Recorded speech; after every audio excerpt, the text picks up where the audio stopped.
শুভ দুপুর বন্ধুরা, কেমন আছো তোমরা সবাই? আশা করছি সবাই ভালো আছো। তো আমি আজকে দেখো পোকা ইলিশ করেছি। আলু বেগুন দিয়ে পাতলা ঝোল করেছি। দেখো ঝোলটা কত সুন্দর হয়েছে। তারপরে এই দেখো মাছগুলোকে ভালো করে কেটে ধুয়ে একটু গরম জল দিয়ে ধুয়ে নিয়েছি পরিষ্কার করে। তারপরে এখানে আমি কি দিয়ে রান্না করব? শুধু আলু বেগুন দিয়ে রান্না করব। কেন কি এটার পাতলা ঝোল খেতে ভালো লাগে। এই দেখো আলু বেগুন কেটে নিয়েছি। আলু বেগুন দিয়ে পাতলা ঝোল হবে। তারপরে মাছগুলোতে আমি দেখো লবণ হলুদ মাখিয়ে নেব। যেহেতু আমার হাত দিয়ে মাখতে সমস্যা হয় সেজন্য আমি এটাকে এভাবে মাখি। আমার কাটা ফুটে যায় হাতে। তো তোমরাও এভাবে মেখে নিতে পারো, কোনো সমস্যা নেই। তো আমার মাছটা মাখা হয়ে গেছে। এদিকে আমি কড়াইটা বসিয়ে দিয়েছি। কড়াইটা অলরেডি গরম হয়ে গেছে।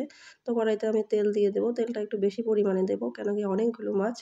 তো মাছ ভাজতে খানিকটা বেশি তেল লাগবে। তো তেলটাও আমার গরম হয়ে গেছে। এটাকে এভাবে কড়াইটাকে একটু নাড়িয়ে নিতে হবে যে চারিপাশে তেলটা যাতে লাগে, মাছটা যাতে না আটকে যায়। তেলটা দেখো গরম হয়ে গেছে। এবার একে, একে আমি মাছগুলোকে দিয়ে দেবো। দেখো এই মাছগুলোতে প্রচুর পরিমাণে কাঁটা থাকে। বাচ্চারা এটা খেতে পারে না। তো সেহেতু আমার ছেলে এই মাছ খাবে না। আমরাই খাবো। তারপরে এক, এক করে আমি সবগুলো মাছ ভেজে নেব। মাছগুলোকে হালকা করে ভাজতে হবে যেহেতু পাতলা ঝোল হবে। যারা শুধু ভাজা খাবে তারা কড়কড়ে করে ভাজবে। তো আমি ঝোল করব সেহেতু পাতলা করে হালকা ভাজা করেছি। তো তারপরে দেখো মাছ ভাজার তেলে কালো জিরে ফোড়ন দিয়ে দিয়েছি। এবার আমি সবজিটা দিয়ে দিলাম। আলু বেগুন কাটা ছিল ওটা দিয়ে দিলাম। দিয়ে এবার একটু নাড়াচাড়া করতে হবে। নাড়াচাড়া করে তারপরে হচ্ছে সরি বন্ধুরা, আমার প্রচণ্ড ঠান্ডা লেগে গেছে। আওয়াজটা বসে গেছে। তোমাদের কাছে আমি আগেই ক্ষমা চেয়ে নিচ্ছি। তো দেখো লবণ আর একটু হলুদ দিয়ে দেবো। তো হলুদটা আমি একবারেই দিয়ে দিয়েছি। এবার একে একটু ভালো করে নাড়াচাড়া করতে হবে। তেল দিয়েছিলাম, তার উপর মাছ থেকে অনেকটা তেল বেরিয়েছে। তো তেলটাও বেশি হয়ে গেছে আজকে তরকারিতে। তো যাই হোক, এটাকে একটু ভাজা, ভাজা করে তারপরে মশলাটা দিয়ে দেবো। মশলাতে কী ছিল আমি বলে দিই। জিরে আর কাঁচা লঙ্কা, ব্যাস এইটুকুনি। তো তোমরা চাইলে একটু হালকা আদা দিতে পারো। আমি দিইনি। পাতলা ঝোল হবে তো আদা দেওয়ার প্রয়োজন নেই। তো মশলাটা আমার কষানো হয়ে গেলে পরে দেখো এটাকে খানিকক্ষণ ধরে বেশ খানিকক্ষণ ধরে কষাতে হবে। মাঝখানে একটু ঢেকে দিয়েছিলাম। তারপরে দেখো কষানো হয়ে গেছে। এবার ঝোলটা আমি দিয়ে দিলাম।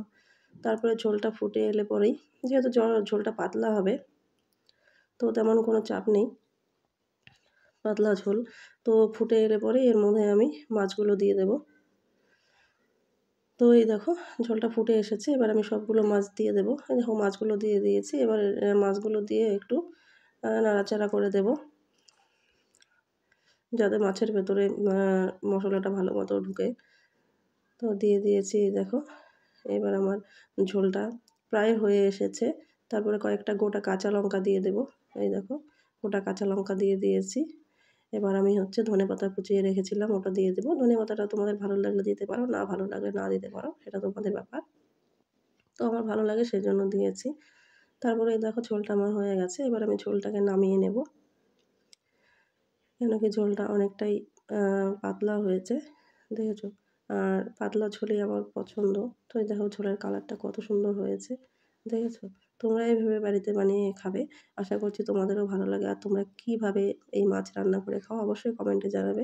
তো ভালো থেকো বন্ধুরা। আজকের মতো আমি আসছি। Love you all, tata.